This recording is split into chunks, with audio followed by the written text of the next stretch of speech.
అది 2025 నవంబర్ 2వ తేదీ.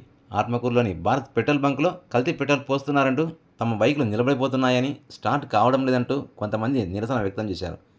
దీంతో రంగంలోకి దిగిన రెవెన్యూ అధికారులు కొన్ని రోజులు పెట్రోల్ సరఫరా నిలిపివేయించారు. సీన్ కట్ చేస్తే ఇప్పుడు అదే భారత్ పెట్రోల్ బంకు వినియోగదారుల పాలిట అదృష్టంగా మారింది. ఇరాన్, ఇజ్రాయెల్ యుద్ధంతో ముడి చమురు కొరత తీవ్రమైంది. గత వారం రోజులుగా కర్నూలు, నంద్యాల, నందికొట్కూరు వంటి పెద్ద పెద్ద పట్టణాల్లో డీజిల్ దొరకడం లేదు. అయితే ఆత్మకూరులోని భారత్ పెట్రోల్ బంకులో మాత్రం ప్రజలు, వినియోగదారులకు పూర్తి స్థాయిలో కాకపోయినా పని జరుపుకునేందుకు అవసరమైన డీజిల్ లభిస్తోంది. ఆత్మకూరులో గురువారం నుంచి డీజిల్ కష్టాలు ప్రారంభమయ్యాయి. అయినప్పటికీ భారత్ పెట్రోల్ బంకులో నిరంతరాయంగా డీజిల్ సరఫరా చేస్తూనే ఉన్నారు.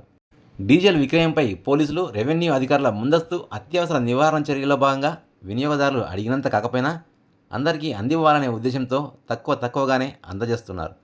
ఒక్కొక్క వినియోగదారుడికి 10-15 లీటర్ల చొప్పున అమ్ముతున్నారు.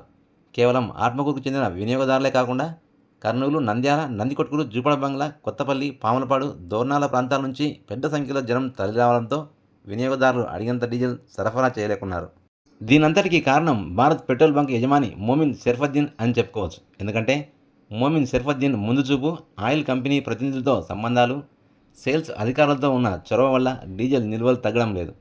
సుదూర ప్రాంతాల నుంచి జనం అధికంగా రావడం వల్ల స్టాక్ తగ్గే అవకాశం ఉన్న యజమాని మోమిన్ షర్ఫద్దీన్ చొరవతో ఇబ్బంది తలెత్తకపోవచ్చునని వినియోగదారులు చెబుతున్నారు.